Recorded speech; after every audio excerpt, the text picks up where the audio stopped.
LOVEologist, she's got a lesson or Welcome to two. Loving Month, lovebirds. I'm April, and I will always be your favorite loveologist. Today, I want to start Loving Month off by just sharing with you how this Loving Month came about and what it's actually based on.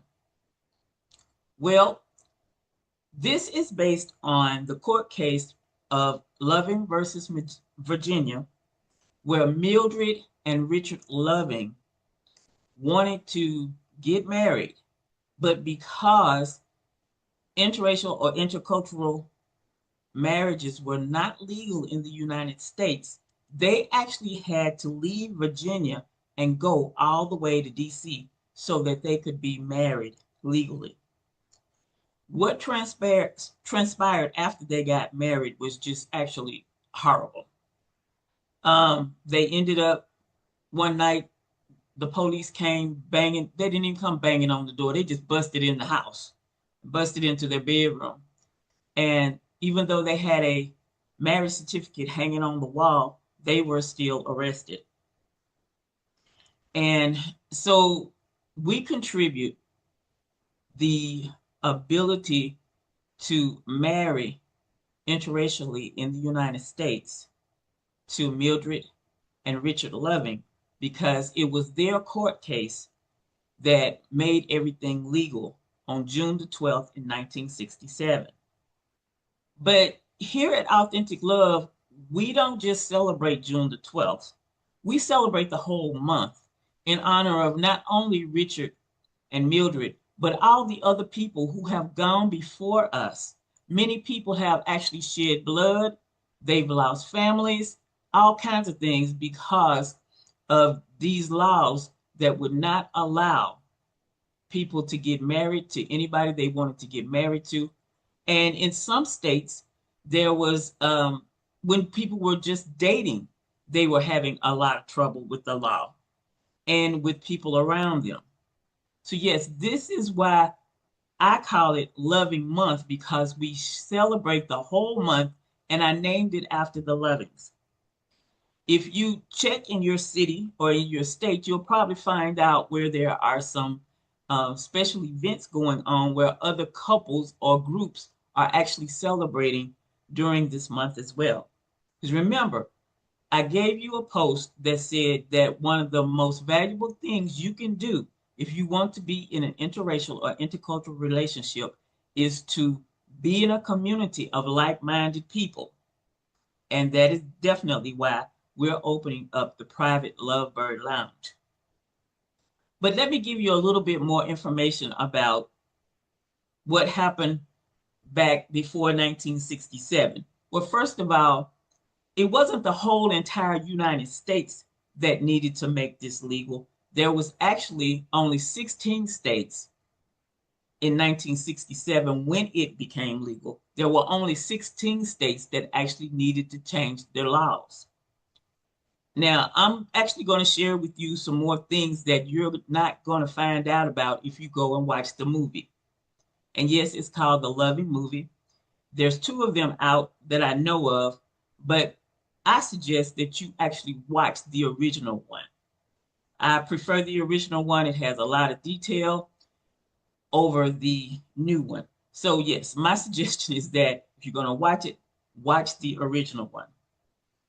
But like I was saying, and this you're not going to find out in the movie, there were actually 16 states that were still against interracial, intercultural marriage in 1967 before the law was passed. Most of these states were actually in the southern part of the United States. So if you're interested, if you have interest in knowing if your state was one of the last 16, I will put a list of those states in the comments right under this video. Another thing about the laws being passed was that there was even two states out of the 16 that didn't change their constitutions until later. The one state is North Carolina. It was 1998 before they actually changed it in their state constitution. So just think about the people living in that state and what kind of drama and trauma they had to deal with. Also, in the state of Alabama, it wasn't until the year 2000, until they made these changes in their constitution. Another thing about this that you're not going to learn in the movie, and the reason I know this is because I did a fairly extensive study on this around the second year that I did this Loving Month celebration. But another thing I found out was that there were people who worked in the jail that they put them in. Now, mind you, you're going to learn in the story that the gentleman, Richard, who was Caucasian, was actually released from jail. Um, I think it was on the Monday after they were arrested. But the woman, who was an African American woman, was required to stay in the jail. She had to stay in the jail for quite a while.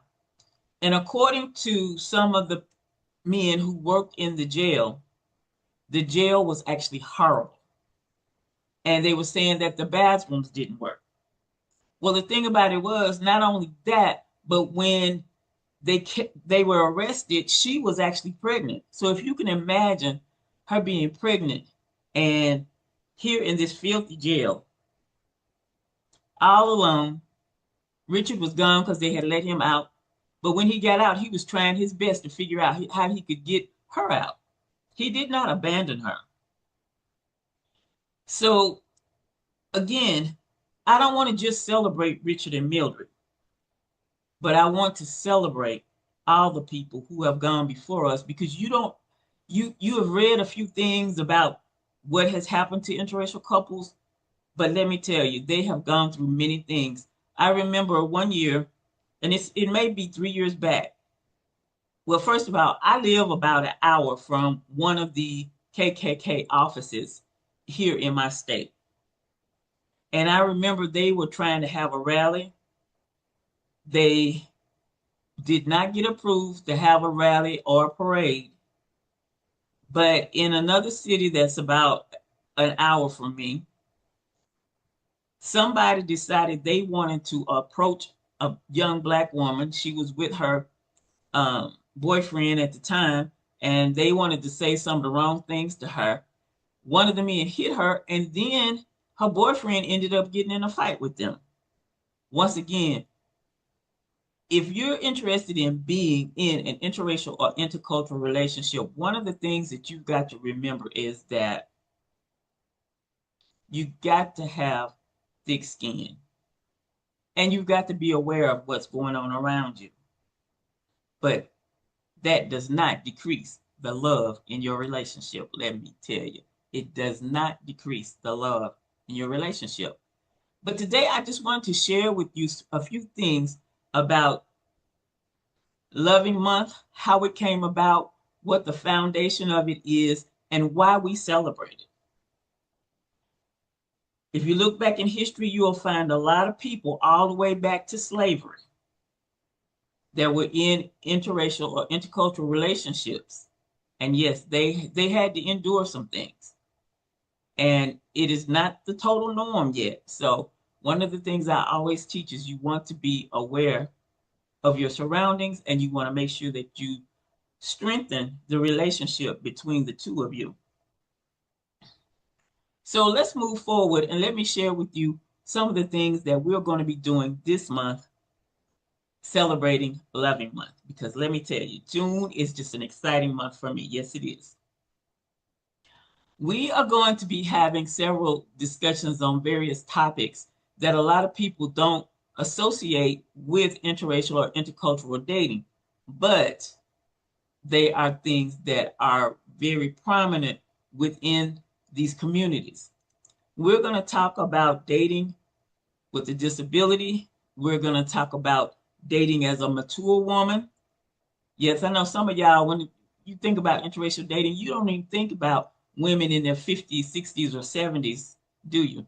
Well, you want to stick around so that you can hear how you can do this if this is something you're interested in. But you're also going to learn about the benefits of it at any age from 25 up. We're going to have just a lot of different interviews with people. We're also going to have the renowned Dr. Sonia LeRae. If you are not familiar with her, you may want to go check out her podcast, Whispers in a Bottle.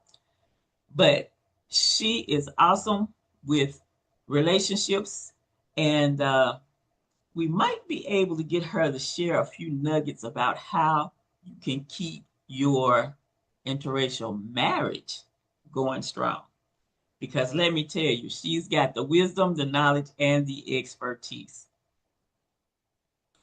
She and I actually did lots of shows together or broadcasts when we were on the platform Clubhouse, and they called us the dynamic duo. One of the reasons they call us a dynamic duo is because neither one of us shy away from tough questions that have to do with this topic. So this is going to be a wonderful time having her on the show with me. Also on June the 12th, we're going to have a very, very special interview. And you want to make sure that throughout this month, you are checking your notifications and looking at any of my posts so that you can see what is going on related to Loving Month.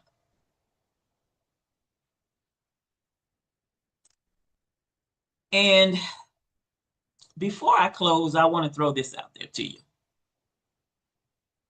You may be wondering, who is this woman and what gives her the ability to speak on this subject with authority and accuracy? Well, let me just give you a little brief background on myself. Yes, I have actually dated 2 Latin Americans, a Caucasian, and married a Ghanaian. In addition to that, I also have a certification as an interracial love coach.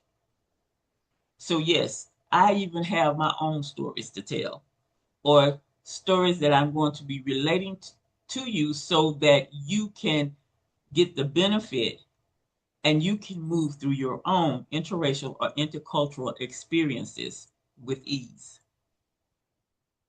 So again, I'm going to remind you, we're going to be doing some things this month that are different than things we've done years before. We're going to have various topics we're going to talk about, and we're going to have some interviews.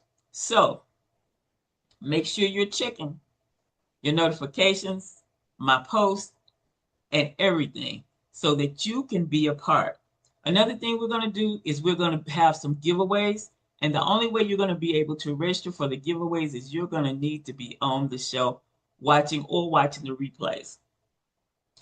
Our goal is to be here with you every Wednesday at 12 noon Central Standard Time. You will probably be it will probably be the easiest for you to locate us on YouTube at 12 noon Central Standard Time. So, I'm April. I'm your favorite and always will be your favorite loveologist. I'm the president and CEO at Authentic Love, where interracial relationships are our #1 priority. I'll see you next Wednesday. April, the loveologist, she's got a lesson or two. She's a love coach, a matchmaker, making dreams come true. She's a champion.